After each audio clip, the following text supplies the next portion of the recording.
മകൻ ഉന്നത പോലീസുകാരനൊക്കെ ആയിരിക്കും. എന്നാൽ കാക്കിയുടെ സംരക്ഷണമുണ്ടെങ്കിലും നിയമത്തിന്റെ മുന്നിൽ നിന്ന് രക്ഷപ്പെടാൻ ആർക്കെങ്കിലും കഴിയുമോ? ശബരിമല സ്വർണ്ണക്കൊള്ളക്കേസിൽ മുൻ ദേവസ്വം ബോർഡ് അംഗം KP ശങ്കരദാസിനെ SIT ഒടുവിൽ അറസ്റ്റ് ചെയ്തിരിക്കുന്നു. ചികിത്സയിൽ കഴിയുന്ന സ്വകാര്യ ആശുപത്രിയിലെത്തിയാണ് അറസ്റ്റ് രേഖപ്പെടുത്തിയത്. അതിനിടെ കേസിൽ അറസ്റ്റിലായ തന്ത്രി കണ്ഠരര് രാജീവരുടെ വീട്ടിൽ നിന്നും കണ്ടെടുത്ത വാജി വാഹനം യഥാർത്ഥമാണോ എന്നും പോലീസ് പരിശോധിക്കുന്നുണ്ട്. ശബരിമലയിലെ പഴയ കൊടിമരത്തിലുണ്ടായിരുന്നതാണ് ഈ വാജി വാഹനം.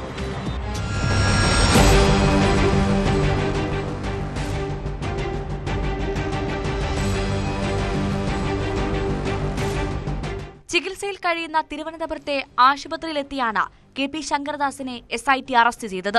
SP ശശിധരൻ നേരിട്ടെത്തിയാണ് അറസ്റ്റ് രേഖപ്പെടുത്തിയത്. അറസ്റ്റ് വിവരം SIT കൊല്ലം വിജിലൻസ് കോടതി അറിയിച്ചിട്ടുണ്ട്. ജഡ്ജി ആശുപത്രിയിലെത്തിയാകും തുടർ നടപടികൾ സ്വീകരിക്കുക. സ്വർണ്ണക്കൊള്ളക്കേസിൽ 11ാം പ്രതിയാണ് ശങ്കരദാസ്. A. പത്മകുമാർ ദേവസ്വം ബോർഡ് ചെയർമാനായിരുന്നപ്പോൾ അദ്ദേഹം ബോർഡ് അംഗമായിരുന്നു. ശങ്കരദാസിനെ അറസ്റ്റ് ചെയ്യാത്തതിനെ ഹൈക്കോടതി രൂക്ഷമായി വിമർശിച്ചതിന് പിന്നാലെയാണ് SIT നടപടി. അന്വേഷണത്തിൽ എന്ത് അസംബന്ധമാണ് നടക്കുന്നതെന്നാണ് തിങ്കളാഴ്ച ഹൈക്കോടതി ചോദിച്ചത്.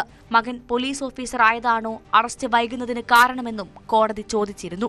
KP ശങ്കരദാസിനെ പരിശോധിച്ച മെഡിക്കൽ ബോർഡിന്റെ റിപ്പോർട്ട് ഹാജരാക്കാൻ അദ്ദേഹത്തിന് മുൻകൂർ ജാമ്യ ഹർജി പരിഗണിച്ച കൊല്ലം പ്രിൻസിപ്പൽ സെഷൻസ് കോടതി നിർദ്ദേശിച്ചിരുന്നു.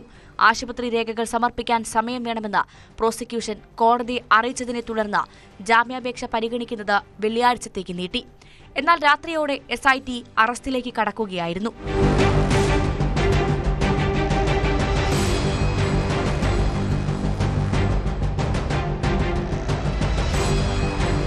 കേസിലെ 1ാം പ്രതി ഉണ്ണികൃഷ്ണൻ പോറ്റിയുടെ ജാമ്യാപേക്ഷകൾ കൊല്ലം വിജിലൻസ് കോടതി തള്ളി.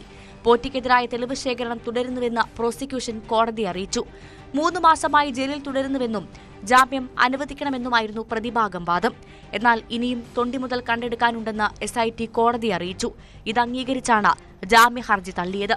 അറസ്റ്റിലായ തന്ത്രി കണ്ഠരര് രാജീവരുടെ വീട്ടിൽ നിന്നും കണ്ടെടുത്ത വാജി വാഹനം കൊല്ലം വിജിലൻസ് കോടതിയിൽ SIT ഹാജരാക്കിയിരുന്നു.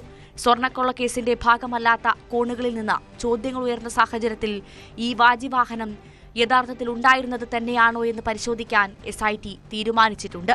പഞ്ചലോഹത്തിൽ സ്വർണം പൊതിഞ്ഞ വാജി വാഹനത്തിന് 11 കിലോ തൂക്കമാണുള്ളത്. ദ്വാരപാലക ശില്പപാളികൾ കടത്തിയ കേസിലും തന്ത്രി പ്രതിയാണ്. ഈ കേസിലും അറസ്റ്റിന് തടസ്സമില്ലെന്ന് കോടതി വ്യക്തമാക്കിയിരുന്നു. ശങ്കരദാസിനെ കൂടി അറസ്റ്റ് ചെയ്തതോടെ അന്വേഷണ നടപടികൾ വേഗത്തിലാക്കാനാണ് SITയുടെ തീരുമാനം.